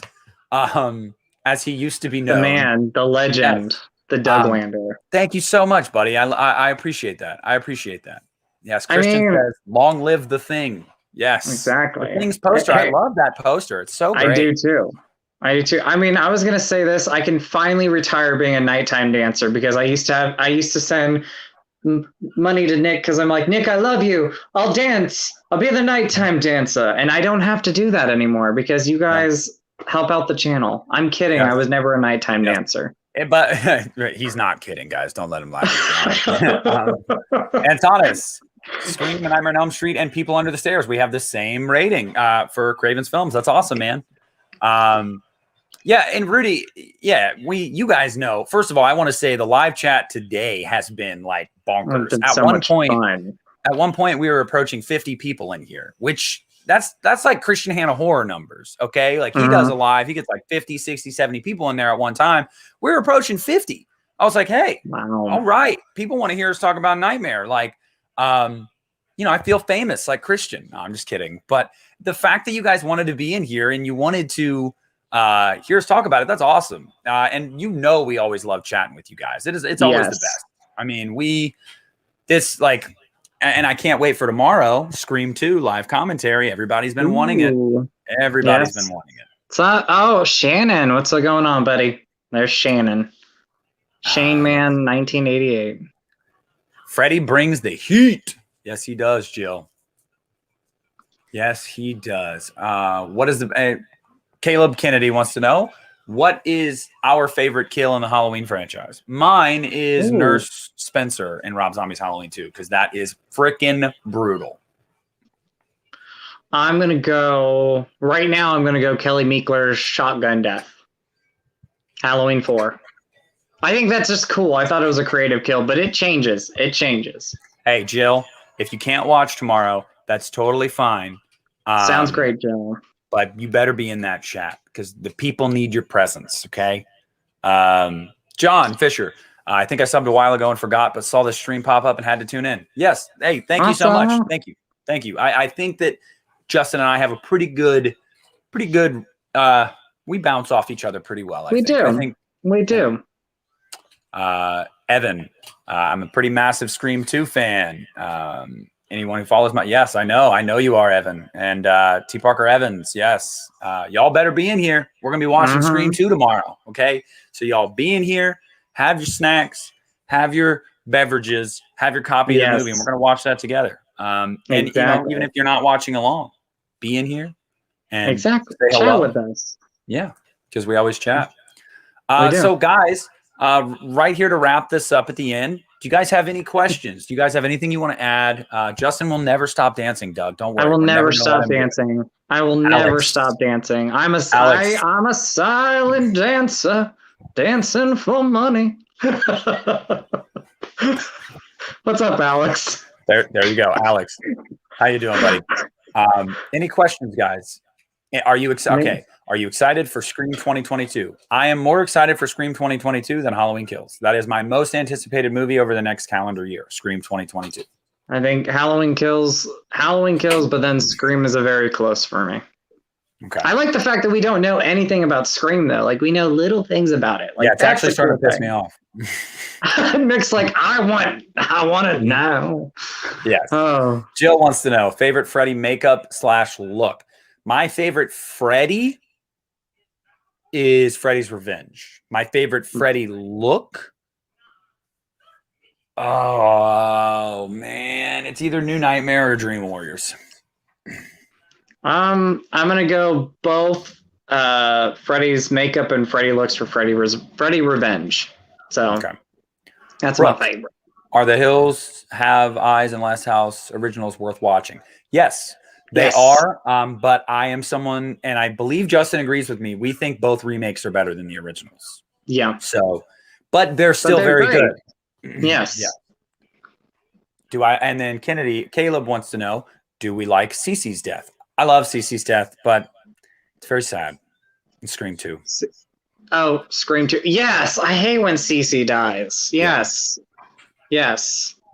I hate that. See you later, Alan. Thank you so much, buddy. Bye, Alan. Parker Evans, have you guys heard bits of the Halloween Kills soundtrack? Yes, I have. What is it? Oh, I have not. I've stayed away from it. I'm a good person. I didn't come across it on purpose. Okay. I came across it on Twitter, and I heard a snippet of it, and then I found out what it was, and I was very adamantly against the fact that somebody would leak that because that's really, really shitty. But I didn't go through and listen to every track like everybody did. No, I accidentally stumbled upon it. I don't agree with people doing that at all. It makes me very angry. Yeah. Richard Patterson, you guys did great. Love watching you. Thank you so much. Thank you. We appreciate that, and we appreciate you watching us. We love you loving watching us. I love you all. Nick loves you. I love Nick. I love Doug. I love Jill. I love everybody here. I love everybody. I'm a person. I love everybody. Antonis wants to know if we would agree that Jackie Earle Haley is creepier than Robert Englund. I would not agree. I would not agree. But Antonis, I will say, I think that Jackie Earle Haley did a great job. So yes, I do too. And Jill says, I love how we're celebrating Wes this week. Yes, and I just want to say again, guys, may he rest in peace to an icon, to a maestro, to a magician of horror. We all got to go someday, and it's not bad to go as a guy like Wes Craven and leave the legacy that he left behind, because we have tons of movies of his that we can watch for the rest of our lives. So now Douglas Kana, I'm looking at you, Douglas. I'm looking at you right now, boy. Candyman, we were talking about Halloween Kills or Scream. Which one are you looking forward to the most? Halloween Kills over Scream, but Candyman is my most anticipated of the year. So yes. Caleb, I am excited for Halloween Kills. I didn't mean for it to sound like that. It's my second most anticipated. But the reason that Scream beats it out slightly is because we saw Michael on the big screen 3 years ago. We haven't seen Ghostface on the big screen. Yes. It'll be 11 years by the time this one comes out. That's crazy to think that. That's crazy to think. I know, and I'm very excited because I never thought that we would get another one without Wes Craven. And I especially never thought we'd get one with Nev Campbell, David Arquette, and Courtney Cox. So I'm thrilled. I cannot wait. Alex wants to know if we love foreign horror. I don't watch enough foreign horror. That's something they tell me, Christian and Justin tell me I've got to, get more into. But Justin, you're a fan of foreign horror, correct? I am. I love it. Yes. Yes, I am. Give me a Dario Argento film any day. I love Rec. I love Lucio Fulci, most of his movies. But yes, I'm a fan. I am a fan. What's up, Dylan? How you doing, buddy? Hey, Dylan. Everybody, just wish Wes Craven a very happy birthday, the late Wes Craven. Happy birthday, Wes. Brooke Flynn wants to know, have you guys seen the Scream TV show? Yes, and the first 2 seasons I thought were fine. I hated the 3rd season. Hated it. I know it was a totally different one. I hated it. What's up? Oh, look at this. Awesome. Hey, Dad. What's up, buddy? How you doing? Had to show some love and support. Yeah. Love you, buddy. Awesome. Thank you. That's awesome. I stopped after the first 15 minutes of the Scream episode 1. So maybe I need to go back and watch it, but it was not for me. Oh, dude, Caleb, you didn't make me upset. Don't worry about it at all. I just wanted to clarify with you guys because I didn't want anyone to be like, wait, Nick isn't excited for Halloween Kills. You call yourself a Halloween fan? No, I promise I am. I promise I am. You guys don't know the text messages I get after we're done with these live chats. Okay? I'm like, Justin, damn it. But yeah, again, thank you, Jay. Thank you. People have been making it rain tonight, Jay. Making it rain. And I can't even cash it out yet. Like I don't know how long until YouTube lets me. So the super chats you guys send me, it just keeps sitting. Like, so I mean, please feel free to keep sending them. I will eventually be able to cash it out, but it hasn't let me yet. So I don't know. Making it rain all the time. But you guys are making it rain. Love you. Me and my girlfriend will be watching Scream tonight to celebrate Wes Craven's birthday. Enjoy that. I was going to ask you. Yeah, what's up? I was going to ask you, Nick, are you going to watch a Wes Craven movie tonight? I believe I am. I haven't decided which one yet, though. I haven't decided which one. That's the issue. Because we watched Scream a couple weeks ago.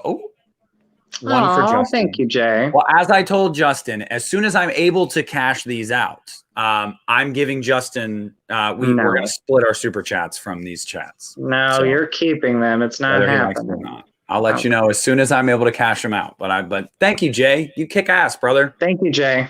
Thank you. I'll be able to cash it out eventually, Jill. It's just because I just got monetized like 2 weeks ago in the middle of a month. It was weird. You have to it doesn't let you cash it out. So you get to like a certain threshold. So don't worry. Your money isn't going to go sit and die somewhere. I will make damn sure of that. It's just, I don't know. I think I have to reach this certain amount threshold before I can cash it out, but I will. Don't worry. Why do people hate CGI? For me, I don't. Antana says, why do people hate CGI?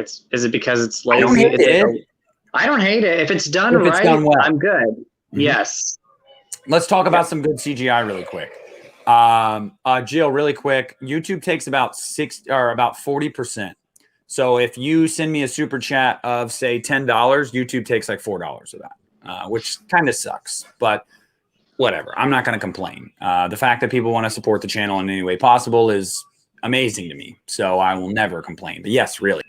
But with CGI, let's give an example of good CGI. Recently, Godzilla versus Kong. The CGI is beautiful in that film, and CGI can be done well. But if I don't like bad CGI. I don't like bad CGI. I'm a Star Wars fan. Rogue One, when they brought Princess Leia and Peter Cushing back, I was like, amazing. Like, so good. So good. Taylor, I see your question. Real quick, Robbie, do you guys like any Ridley Scott films? Yes. Love Ridley Scott. Love. Yes. Love. Taylor wants to know. Terminator 2. Yes, yeah. Taylor wants to know if we have seen 1917. I have not seen it. I loved it. Yeah, I've seen it. I loved it. Yeah. Oh, an Amazon wish list? No, I don't. Oh my goodness. What even is that, Jill? Is that like you basically for your supporters and your patrons or your subscribers say, hey, rather than send me super chats, here you can buy me stuff? Is that what that is? Like things that I want on Amazon? I've never even looked into it. So I don't know. Oh, yes, T. Parker Evans. Pirates of the Caribbean, Dead Man's Chest, the CGI. Ooh, beautiful in that movie. Beautiful. Yes. Davy Jones. The Terminator 2, The Abyss, like those films came out in 1989 and 91, and they still hold up. So amazing.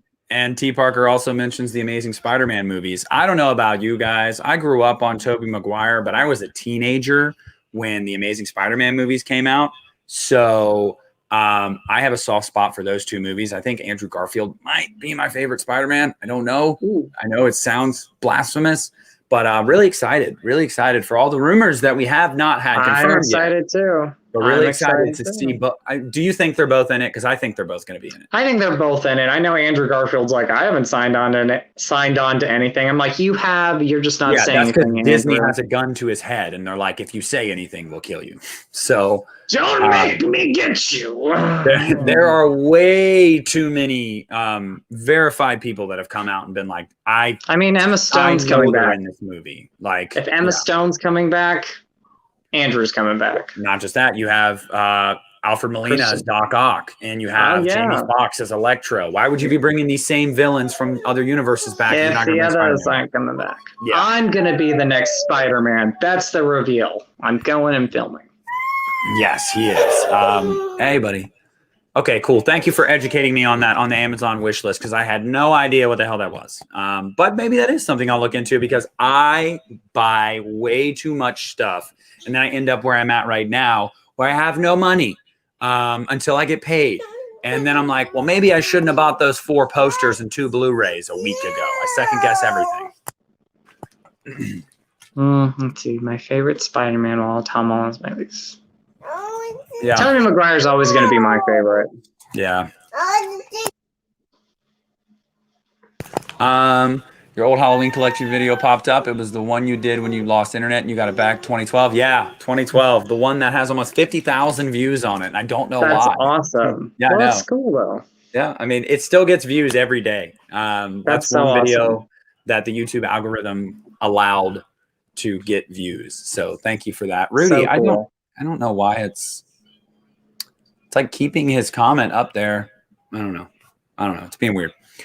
But guys, thank you. This was awesome. We had some very, very generous people in here tonight. We had what's cool? What's cool, Joe? What's cool? That's cool, Nick. What's cool? Let me know what's cool. I don't, Antonis. I do not have the world of it. I do not. What's cool? Thank you, Joe. What happened? What's cool? What's cool? You said that's cool, Nick. What's cool? What did I do? You're just an amazing person, and that's why she wants to say it. Well, why? Your Halloween video. Oh yeah, I know, right? Oh. I'm like this video. Like what? People still watch it. I was a teenager, had long hair. I think I was like 17. Yeah, but guys, I really, really had fun. And too. Seriously, to everybody that was so gracious in the chat with the super chat, dude, thank you. Yes. You guys kick ass. I love you. We love having you in here. We love talking, and we can't wait to see you tomorrow night for the Scream 2 watch along. That'll be fun. Very excited. You guys are the best. Thank you as always. No, it's I would send my super chats. I don't know how that works, so I honestly don't. Once you get monetized, the YouTube makes you be monetized first. So, and the requirements of monetization are 1,000 subscribers and 4,000 watch hours in the past 12 months. So, and you can keep track of your watch hours over the past 365 days. Do you have the YouTube Studio app?